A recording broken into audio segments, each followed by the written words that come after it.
ابھی تو آپ کے خلاف میں نے یہ سائبر کرائم میں بھی جانا ہے، جو آپ یہ ٹویٹر اکاؤنٹ بنا رہے ہیں، آپ کی جو پیچھے بیٹھی دہشت گرد تنظیمیں ہیں جو پریپیئرڈ ہیں، جو ماسٹر مائنڈ ہیں.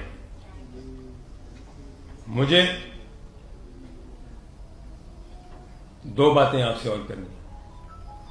میں ایک پریس کانفرنس کل بھی کر رہا ہوں لاہور میں، اس میں آپ کا ایک اور کرتوت آپ کے سامنے رکھوں گا. راجہ صاحب، پہلے تو میں آپ سے بات کر لوں، آپ اپنی تسلی کریں. میں وننگ کینڈیڈیٹ ڈکلیئر ہوا ہوں، انشاءاللہ میں اس کا تحفظ کروں گا. میری عوام، میرے حلقے کی عوام نے مجھے 1,72,825 ووٹ دیے ہیں آلموسٹ، اور میں ان کی پاسداری کروں گا، میں ان کو پروٹیکٹ کروں گا. میں یہ آپ کی غنڈہ گردی نہیں چلنے دوں گا. یہاں پہ آپ لوگ اگر ہم پاکستان کا سوچتے ہیں، پاکستان کو سٹیبلائز کرنے کا سوچتے ہیں، آپ اپنی ذات سے نکلیں اور آپ لوگ بھی یہ سوچیں. کبھی کہیں کوئی فتنہ پھیلاتے ہیں آپ، کبھی کہیں کوئی فتنہ پھیلاتے ہیں آپ. جو فارم 45 ہم دیں وہ غلط ہے اور جو آپ دیں وہ صحیح ہے. آپ کا یہ رونندنا کہیں اور نہیں چل سکتا. اور ابھی اطلاعات تو یہ بھی ہیں کہ جو کے کے میں آپ نے آرگنائزڈ ریگنگ کی ہے وہ بھی آپ کے سامنے آئے گی کچھ دنوں میں.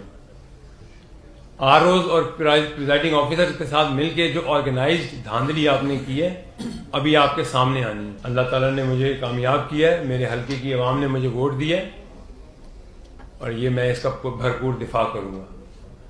آپ کے یہ پروپیگنڈے، یہ جعلی آپ کی جو آپ نے پاکستان کی عوام کو جو دھوکے میں رکھا ہوا ہے، انشاءاللہ یہ نہیں ہونے دوں گا. اس عوام کو آپ کا اصل چہرہ دکھاؤں گا. میرا یہ آبائی حلقہ ہے، یہ گارلنڈ ٹاؤن میری رہائش ہے. ماڈل ٹاؤن، گارلنڈ ٹاؤن آپ جائیں، ہماری گجر برادری سے تعلق ہے. 50 سے 60,000 ووٹ میری برادری کے وہاں پہ.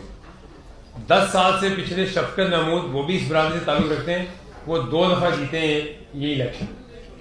ٹھیک ہے، وہ بھی گجر برادری سے تعلق رکھتے ہیں، آپ ان سے پوچھ سکتے ہیں. اور 10 سال وہ ایم این اے تھے یہاں پہ. تو یہاں پہ برادری ہماری کا بڑا ایک انفلوئنس ہے، ان کا بڑا ایک رول ہے. اور مجھے اگر میری برادری نے ایکسیپٹ کیا ہے میرے حلقے میں، وہاں سے، وہ میرا آبائی حلقہ ہے. میرا چچا وہاں سے ناظم تھا یونین کونسل کا، وہ یہاں سے 85 میں ایم پی اے کا الیکشن لڑے ہیں. وہ میرے بھائی یہاں سے ناظم رہے ہیں. تو یہ تو میرے آبائی حلقہ تھا. ان کو تو بھائی صاحب کو کوئی جانتا بھی نہیں تھا وہاں پہ. میں تو یہ کلیم کر سکتا ہوں کہ یہ 1,50,000 ووٹ کہاں سے لے گئے وہاں پہ.